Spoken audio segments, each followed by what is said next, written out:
In the name of God, the most compassionate, the most merciful, Mr. Secretary General, Madam President, distinguished representatives, ladies and gentlemen, the theme of this year, and I quote, "Better Together, 80 years and more of peace, development, and human rights," unquote, is in truth a summons to solidarity and to a shared vision of a brighter future. Our religious conviction, as well as the call of the prophets, rests upon the equality of the rights of all human beings. That which renders man more worthy is piety, namely truthfulness, wisdom, purity, and benevolence. The bedrock of all divine religions and of the human conscience is this golden maxim: that which you would not approve for yourself, do not approve for others. Jesus Christ, peace be upon him, once said, "Act towards others as you would have them act towards you." The Prophet of Islam, peace be upon him, said, "None of you is a true believer unless he desires for others what he desires for himself." The sage Hillel, the elder, expressed the essence of the Torah as such: "That which is hateful unto thee, do not do unto thy fellow." In the traditions of the Orient, likewise, the central teaching is this very principle, and secular schools of ethics grounded in reason and conscience have arrived at the same conclusion. Excellencies, is this the state of our world? Let us behold the past 2 years. The world in these 2 years was witness to genocide in Gaza, was witness to the destruction of homes and repeated violation of sovereignty and territorial integrity in Lebanon, was witness to the devastation of Syria's infrastructure, was witness to assault against the people of Yemen, was witness to the forced starvation of emaciated children in the arms of their mothers, was witness to the assassination of Iran's scientists, was witness to the surreptitious raids infringing upon the sovereignty of nations, violating the territorial integrity of states, and openly targeting leaders of people. And all of this under the full support of the most heavily armed regime in the face of the earth, and under the pretext of self-defense. Would you countenance such things for yourselves? Who is the disturber of the stability of the region and the world? Who is the actual threat against international peace and security? Who is the violator of the golden moral maxim of mankind? Excellencies, ladies and gentlemen, you all bore witness that this past June, my country was subjected to a savage aggression in flagrant contravention of the most elementary principles of international law. The aerial assaults of the Zionist regime and the United States of America against Iran's cities, homes, and infrastructures, precisely at a time when we were treading the path of diplomatic negotiations, constituted a grave betrayal of diplomacy and a subversion of efforts towards the establishment of stability and peace. This brazen act of aggression, in addition to martyring a number of commanders, citizens, children, women, scientists, and intellectual elites of my country, inflicted a grievous blow upon international trust and the very prospect of peace in the region. Should we fail to confront such perilous breaches of international norms, these aberrations shall spread to engulf the world. The assault upon nuclear facilities under safeguards and international supervision, the open attempt to assassinate leaders and duly constituted officials of UN member states, the systematic targeting of journalists and members of the press, and the killing of human beings who solely by the reason of their knowledge and expertise are converted into military targets. Again, would you countenance such acts for yourselves? With this behavior, they have killed at the very least over 35,000 innocent civilians in Gaza.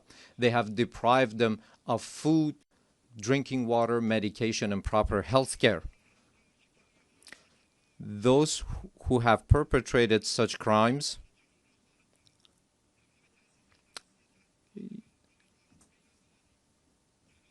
this nation, with a magnanimous spirit and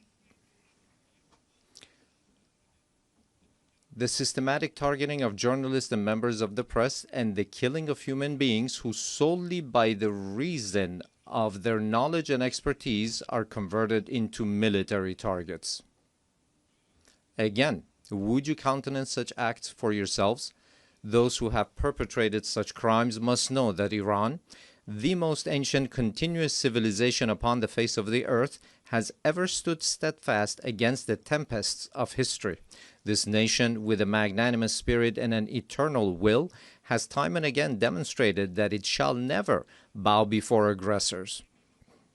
And today as well, in the face of the transgressors, it stands upright with reliance upon the power of faith and its national cohesion.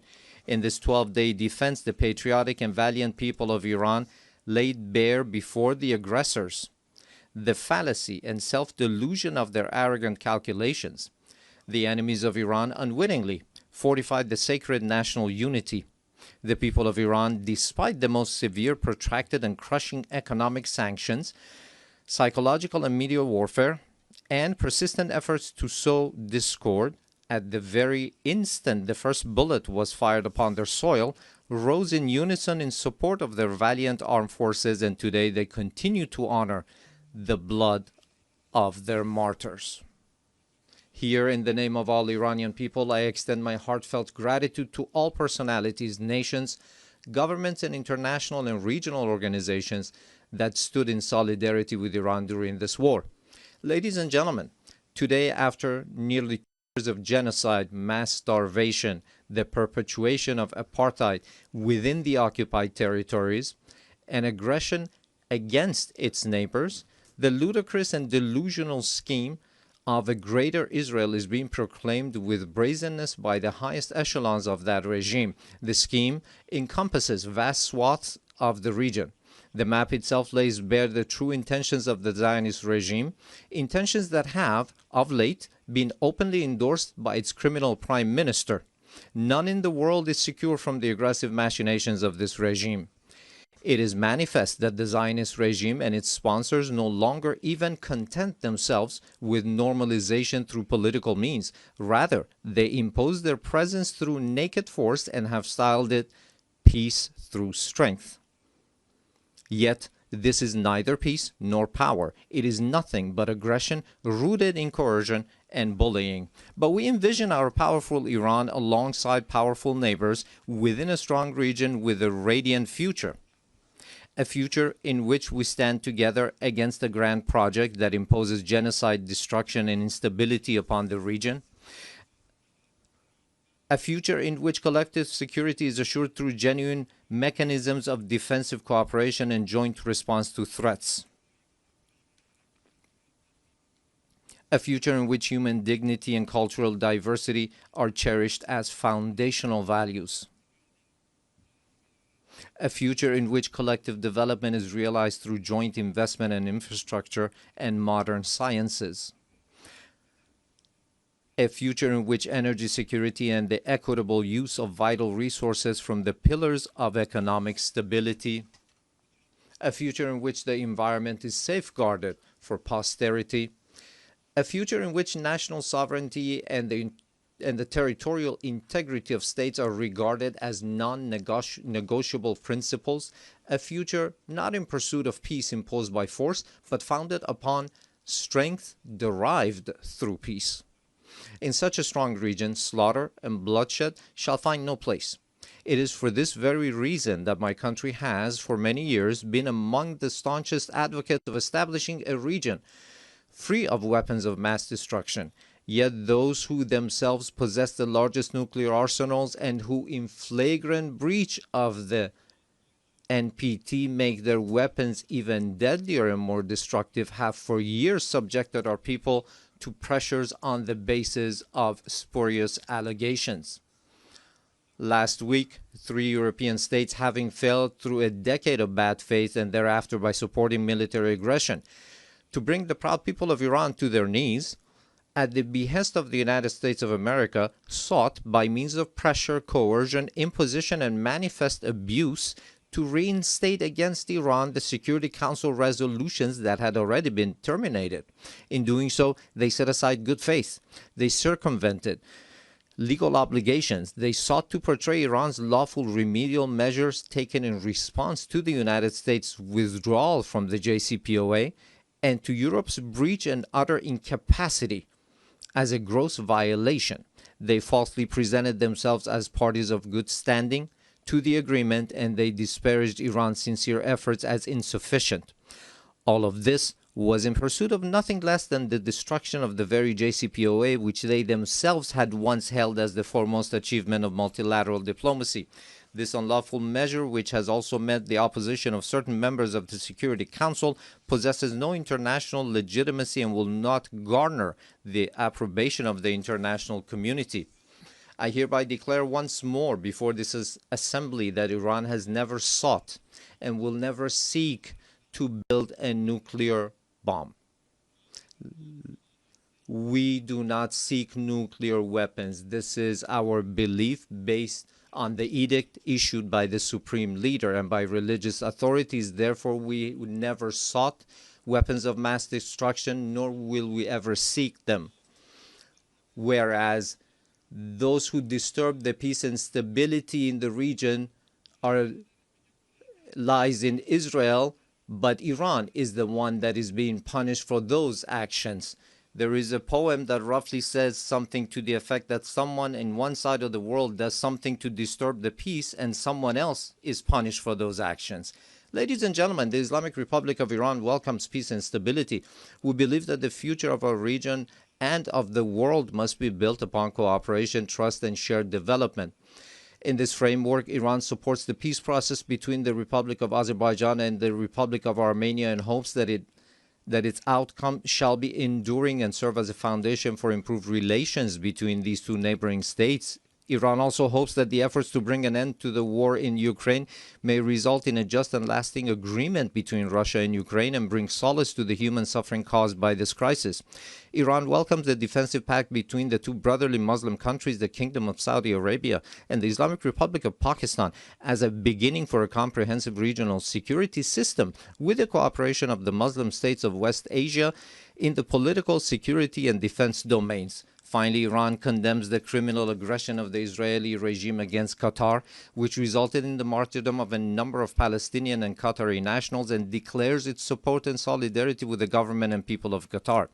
Ladies and gentlemen, true security is not achieved through force, but through confidence building, mutual respect, regional convergence, and multilateralism grounded in international laws.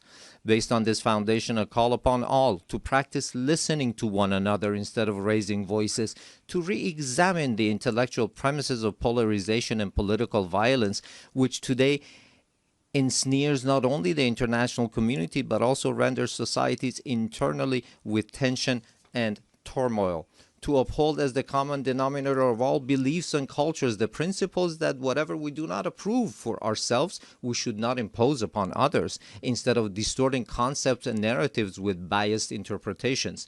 To restore and rehabilitate the credibility of international laws, institutions, and mechanisms, and to commit to the establishment of a regional system of security and cooperation in West Asia. Ladies and gentlemen, we Iranians have extended our power in the world not by producing and employing nuclear weapons, nor by the slaughter of hundreds of thousands in the 20th century, nor by genocide and the imposition of starvation upon the children in Gaza in the 21st century, and not even through the historic empires of Iran, but rather through a culture of human fellowship and the message of empathy of universal sages such as Rumi, Hafiz, Saadi, who 8 centuries ago declared, "Human beings are members of a whole, in creation of one essence and soul.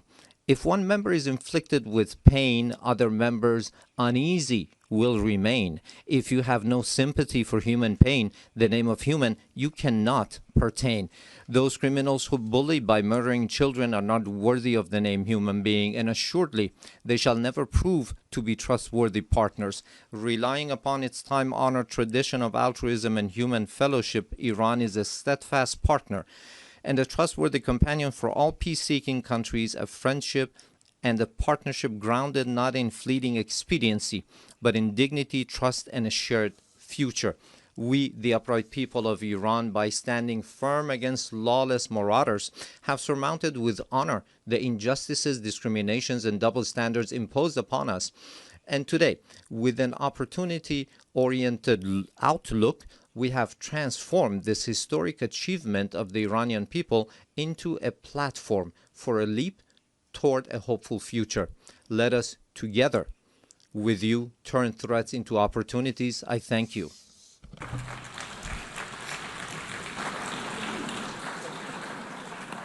On behalf of the Assembly, I wish to thank the President of the Islamic Republic of Iran. The Assembly will hear an address by His Excellency José Raúl Mulino Quintero, President of the Republic of Panama. I request protocol to escort His Excellency and invite him to address the Assembly.